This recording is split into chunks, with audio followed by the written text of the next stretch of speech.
got what you need to deal with your question. Okay, and we all have them. And believe me, I have a lot of them myself. But at any rate, now, when you drive off of that lot, there's not going to be some police officer out there waiting to pull you over because you don't have a plate or a little sticker in your upper, in the right-hand side of your windshield. That's not going to happen. What you're going to do is you are going to drive to your residence or your office or wherever it is, and you are going to affix some kind of a plate on the front and rear of your vehicle, even if it's a paper plate temporarily until you get one made. I did. I put a cardboard there with Warren 1 on it when I bought my pickup truck. I didn't have the plate made. I had the plate made, and I don't know if they still do or not. They have O'Reilly Auto Parts nowadays. I think they do. At any rate, I went down to one of them. My son actually worked there, and I had the plates made and put them on my vehicle. And I have a certified copy that I carry over the sun visor of my vehicle and my wife's car as well. It's one of those clear ones that has a little thing you pull it over there, and you want to carry more than one thing in there. You want to carry a certified copy of your MSO in there.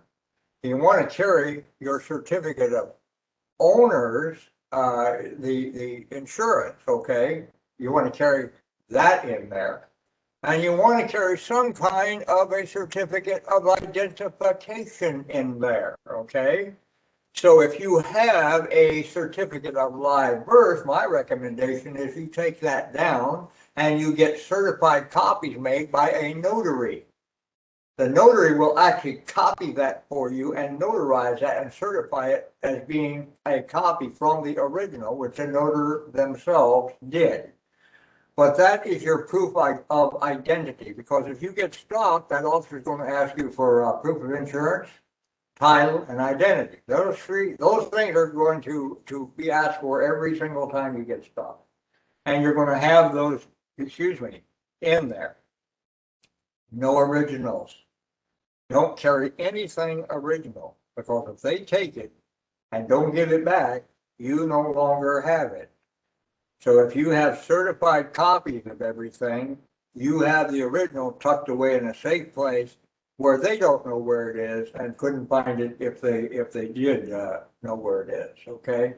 They might know it's on a piece of property someplace, but how do they know it ain't in a hollow log somewhere? They don't know nothing. And that's why you don't volunteer anything, okay? But the point I'm making here is you make your contract, and I don't care if it's for a car, a truck, a boat, a plane, a helicopter, I don't care what it is. If you're going to buy something like that, you make your own contract. And the same way goes with your office furniture, with the carpet on your floor. Let's say you want new carpet or floor covering or whatever it is you got. It don't matter what it is.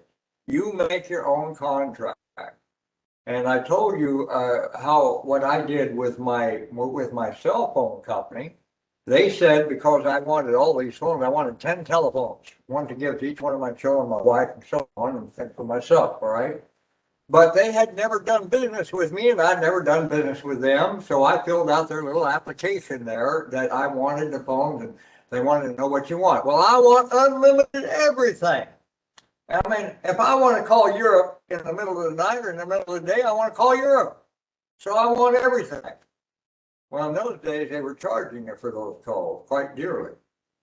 So they said, well, Mr. Warren, we need $900, I believe was what it was that they said. And that's what they put on that, what they wanted from me before they had give me the account and give me the phone numbers, okay? So I said, no, I said, I may not be around. So here's what I did. Without my little black ink pen, I drew me a line on there and I said, $2,000. I didn't write not the 900, but $2,000. I gave them more than what they asked for. Why? Of course they're going to accept that. What did I do? I created my contract with them. And you do the same thing. You create your contract. Sometimes, for example, let's say for the sake of conversation, that you want a credit card and you can't get one, so you go down and you say, okay, I want a secure credit card, okay? And let's say, okay, I need a $2,000 credit line, and so they want you to put up $2,000 on that credit card. That's not what you do. When they give you that little thing there in your opening statement to give them $2,000, pull out that little ink pen again. What are you going to do?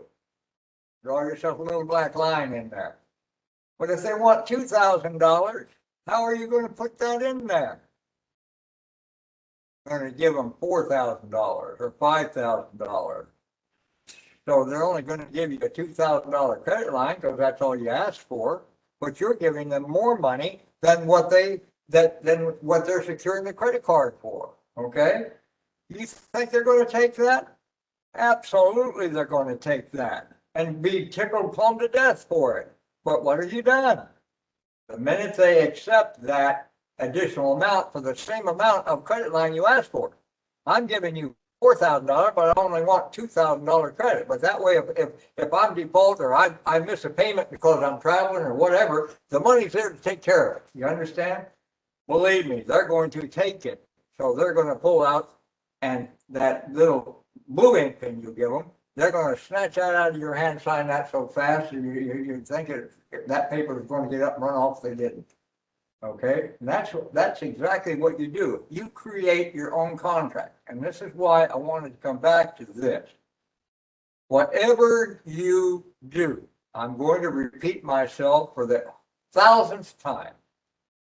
Your signature is the most important thing you own. All right. The reason why it's important is you can give it, but you also can rescind it. You can rescind it for cause. The number one cause to rescind your signature is the minute you put your signature on an application and they don't fully disclose what you're signing. When you applied for that driver's license that you're so proud of having, they didn't tell you when you signed that application that you were binding yourself to all their terms, conditions, and rules. It's not on your application. So your application is devoid on its face. They call that void ab initio on the face, okay? The Latin term. Because they didn't disclose it, you can turn around now, right now, I don't care how many years it's been, you can turn around right now and you can rescind your signature on the application, not on the driver's license, not yours, it's theirs. You're not rescinding your signature on the driver's license, even though they want you to sign it. It's the application that created the driver's license and your signature on it. Without it, they couldn't give you a driver's license. They're not just going to, by the goodness of their heart, give you one. Hell, they want to tax you every 2 or 3 years or however. I don't even know how many years it is. How many years is your driver's license good for here, Roger, in Virginia? When you get a driver's license, how long is it good for? I really don't know. I think it depends on your birth year. I think it goes so many years ahead of your birth year. I rescinded mine to Virginia. They have mine.